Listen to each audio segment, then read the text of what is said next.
আমাদের পরিস্থিতি কি হবে এটার একটা নকশা আল্লাহ এই সূরাতে এঁকে দিয়েছে। নিজে এই সূরার নকশা এঁকে দিয়েছে। কিয়ামতের প্রামাণ্য ধারা বর্ণনা আল্লাহ নিজে দিয়েছে। এই সূরাটা পড়লে মনে হবে আপনি এখানে বসে কিয়ামতটা সচক্ষে লাইভ দেখতেছেন। সুবহানাল্লাহ পড়বেন না? সূরাটার নাম হচ্ছে আল কারিয়া। কি নাম? সবাই বলেন কি নাম?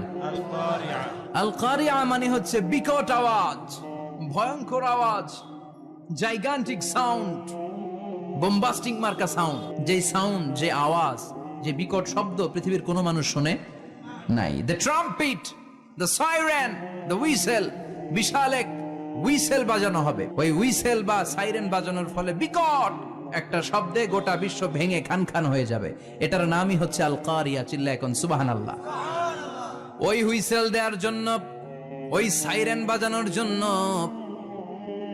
ওই সুরের ভেতরে, সিঙ্গার ভেতরে ফুৎকার দেওয়ার জন্য রব্বুল আলামিন স্পেশাল একটা ফেরেশতা বানিয়েছেন। তার নাম হলো ইসরাফিল আলাইহিস সালাম। কি নাম? ইসরাফিল আলাইহিস সালাম। এদিকে ইসরাফিল নামে কেউ আছে? হ্যাঁ, অনেকে রাখে ইসরাফিল নামটা, কিন্তু অনেকে রাখে। আজরাইল রাখে নাকি?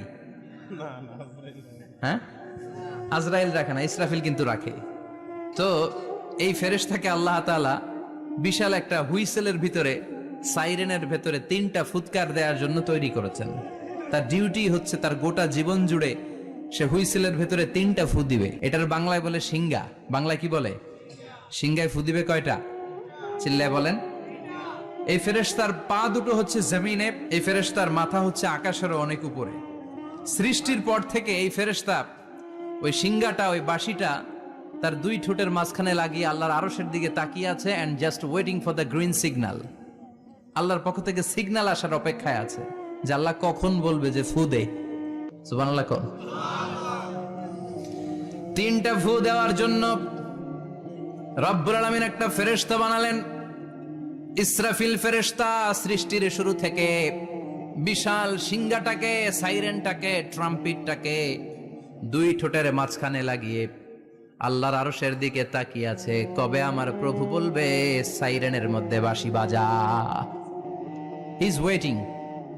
ঠিক এই মুহূর্তে যখন আমি কথা বলছি আর আপনারা শুনছেন, ঠিক এই মুহূর্তেও ওই সাইরেনটা ওনার 2 ঠোঁটের মধ্যে লাগানো, আর উনি আরশের দিকে তাকিয়ে অপেক্ষা করছে কখন আমার রব আদেশ করে, আর তখন আমি সিঙ্গায় ফুৎকার দিয়ে গোটা বিশ্বটারে মেসাকার বানিয়ে দিব। কোন সুবহানাল্লাহ। এই ঘটনাটাই আল্লাহ প্রামাণ্য দলিল দিয়ে বর্ণনা করেছেন। আর বর্ণনা করতে যে এই সূরার নাম দিয়েছেন আল কারিয়া। কি নাম?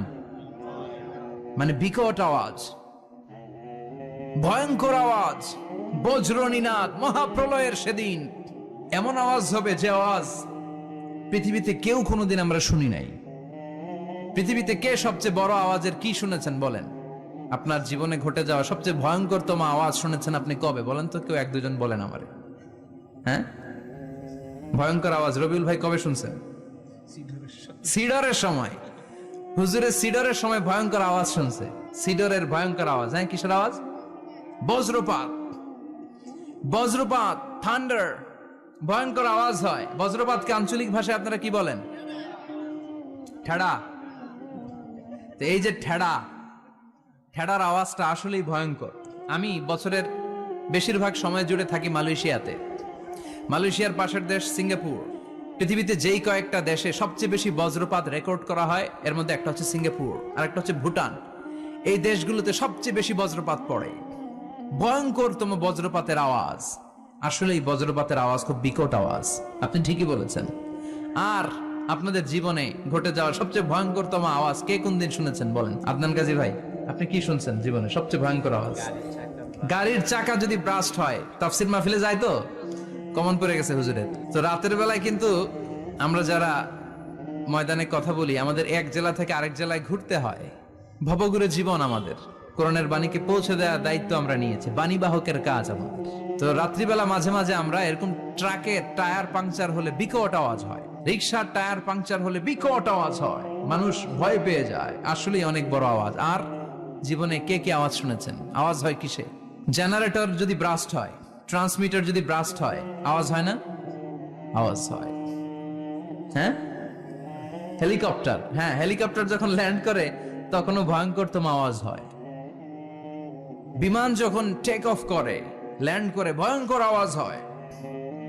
এরপরে লোহার মধ্যে যদি হাতুড়ি দিয়ে পেটায়, যখন তারা কাজ করে ভয়ঙ্কর আওয়াজ হয়। ট্রেনের যে হর্ন বাজায়, যে ট্রেন আসতেছে, মাঝখানে চমৎকার কথা বলেছেন, মাঝখানে ওই যে ক্রসিং থাকে, ক্রসিং আটকে দিয়ে একটা হুইসেল বাজায়, বিকট আওয়াজ হয়।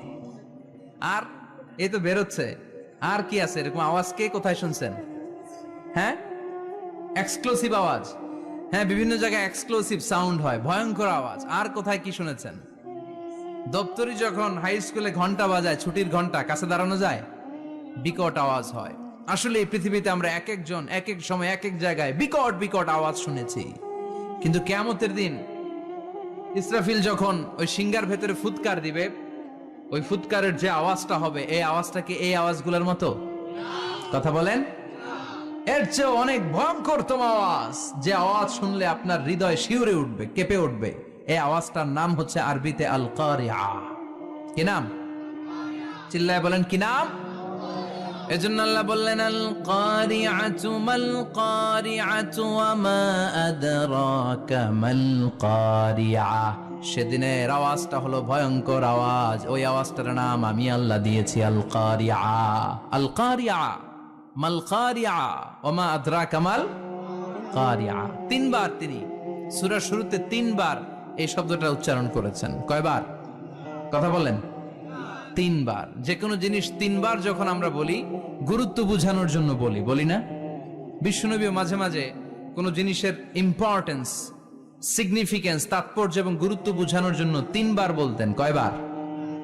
একবার বিশ্বনবী তাকওয়া নিয়ে ওয়াজ করতেছিলেন, আর বলছিলেন আত-তাকওয়া হাহুনা, আত-তাকওয়া হাহুনা, আত-তাকওয়া হাহুনা, ওয়া ইউশিরু ইলা সাদরিহি সালাসা মাররাত।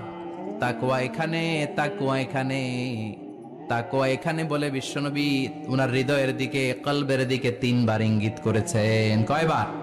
তাকওয়া মানে কার ভয়? আল্লাহর ভয়। আল্লাহর ভয় নিয়ে যখন ওয়াজ করছিলেন, বিশ্বনবী বলছেন তাকওয়াটা এখানে, এখানে, এখানে। তেমনি মক্কাবাসীদের কাছে যখন সূরাতুল কারিআ নাজিল হয়েছে, মক্কার কাফির মুশরিকদের দৃষ্টি আকর্ষণের জন্য আল্লাহ তাআলা এই সূরার শুরুতে আল কারিআ শব্দটা একবার নয়, দুইবার নয়, তিনবার উল্লেখ করেছেন। পড়েন সুবহানাল্লাহ। আল্লাহ বললেন, আল কারিআতু মাল কারিআতু ওয়া মা আদরাকা মাল কারিআ ইয়াউমা ইয়াকুনুন নাসু কাল ফারাশিল মাবথুস ওয়া তাকুনুল জিবালু কাল ইহনিল মানফুশ। সুবহানাল্লাহ পড়েন। আল্লাহ বললেন, বিকট একটা আওয়াজ হবে। তিনটা আওয়াজ করার জন্য, তিনটা হুইসেল বাজানোর জন্য ইসরাফিলকে আমি বানালাম। প্রথম সিংগার ফুৎকার যখন ইসরাফিল ফেরেশতা হুইসেলের মধ্যে দিয়ে দিবে, তখন যেই ভয়ঙ্কর শব্দটা হবে, ওই শব্দটার নাম হলো আল কারিআ। কি নাম? আল কারিআ। ওটা দেওয়ার সাথে সাথে পুরো পৃথিবীটা লন্ডভন্ড হয়ে যাবে। এখন আমরা যেরকম আরামসে বসে আছি, ওই সময় পৃথিবীর অবস্থা এরকম থাকবে। আল্লাহ বললেন, ইয়াউমা ইয়াকুনুন নাসু কাল ফারাশিল মাবথুস ওয়া তাকুনুল জিবালু কাল ইহনিল মানফুশ। সেদিন মানুষগুলো বিক্ষিপ্ত পতঙ্গের মতো নিক্ষিপ্ত হবে, পাহাড়গুলো ভেঙে খান খান হয়ে যাবে, তুলার মতো পাহাড় ধ্বনিত হতে থাকবে, তুলার মতো। সুবহানাল্লাহ পড়ে। মানুষগুলো ছিটকে পড়বে। এই পৃথিবীর মাধ্যাকর্ষণ শক্তি থাকার কারণে আমরা ছিটকে পড়ি না। এই যে বসে আছি, সবকিছু পৃথিবীর মধ্যে লেগে আছে, এটার কারণ দ্য গ্র্যাভিটেশনাল ল, গ্র্যাভিটেশনাল পাওয়ার। এটা পৃথিবীর সবকিছু তার কেন্দ্রের দিকে টেনে রাখে। কিন্তু কিয়ামতের দিন আল্লাহ পৃথিবীটারে ধরে যখন একটা ঝাঁকুনি দিবেন, একটা কাঁপুনি দিবেন, একটা ভাইব্রেশন দিবেন, একটা আর্থকোয়াক, একটা ভূমিকম্প দিবেন, মুহূর্তের মধ্যেই পুরো পৃথিবীর সবকিছু ছিটকে পড়ে যাবে। চিল্লায় পড়েন আল্লাহু আকবার।